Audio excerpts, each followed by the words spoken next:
নমস্কার, কেমন আছেন আপনারা?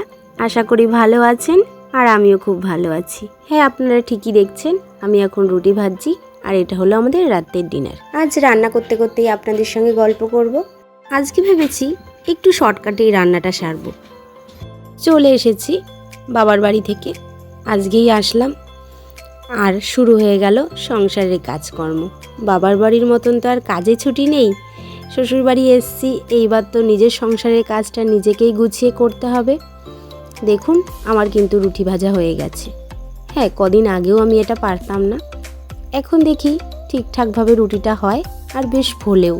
হ্যাঁ, বলছি না যে সব রুটিই ফোলে, কয়েকটা আবার নাও ফোলে, কিন্তু যেগুলো ফোলে না, দেখতে এত ভালো লাগে আর খুব মজাও লাগে। মানে যেই জিনিসটা নতুন নতুন শেখা হয় সেটা যদি পারফেক্ট হয়, কতটা খুশি লাগে সেটা বলে বোঝানো যাবে না। হ্যাঁ, রুটিটা ওইদিকে কমপ্লিট করে নিয়েছি। আজকে রাতের ডিনারে রুটির সঙ্গে করব ডিমের অমলেট। এটা আমিও খেতে খুব পছন্দ করি আর আমার হাজব্যান্ডও। আজকে দুজনের জন্যই করব। আমার শাশুড়ি মা নেই, গেছে ওনার বাপের বাড়িতে, মানে আমি ঘুরে আসলাম, এবার উনি গেছে। দেখুন, আমি এখানে 3টে ডিম নিয়েছি।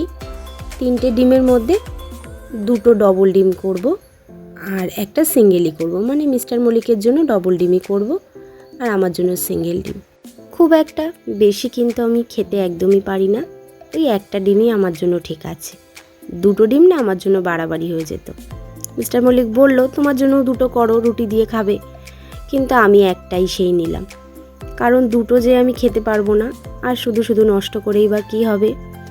আর মিস্টার মল্লিক ডিমের অমলেটটা খেতে খুব পছন্দ করে, আর বিশেষ করে আমার হাতে ওনার বক্তব্য যে আমি নাকি ডিমের অমলেটটা খুব ভালো করি। আচ্ছা বলুন তো, ডিমের অমলেটে আর আলাদা কি? সেই তো পেঁয়াজ কুচি, লঙ্কা কুচি আর একটু নুন, ব্যাস, এবার তেলে ভেজে নিলেই সেই তো একই স্বাদ হবে। ও যে কি বলে ওই জানে, ওর নাকি আমার হাতের ডিম ভাজাটা একটু আলাদা লাগে। সেই দেখুন, একই প্রসেসে কিন্তু করলাম। ডিমের মধ্যে একটু পেঁয়াজ কুচি, লঙ্কা কুচি আর একটু নুন দিলাম, ব্যাস, ওটাকে ভালো করে ফাটিয়ে এবার অমলেটটা করে নিলাম। এইবার রুটিটা আমি ওকে দিয়ে দেবো, তার সঙ্গে দিয়ে দেবো ডিমের অমলেট। এটাই আজকে আমাদের রাতের ডিনার, যেটা আমি আর মিস্টার মল্লিক দুজনেই পছন্দ করি। ওকে আগে খেতেটা দিয়ে দিই। অনেকক্ষণ ধরে বলছিল যে খিদে পেয়ে গেছে, আর ঘড়িতেও তো বেশ 10টা বাজে।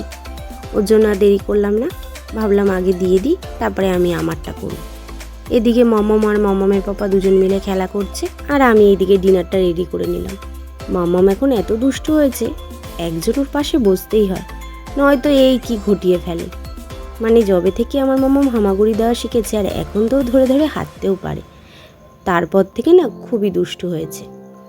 তার জন্যই একজন আমরা সামলাই আর একজন কাজ করি।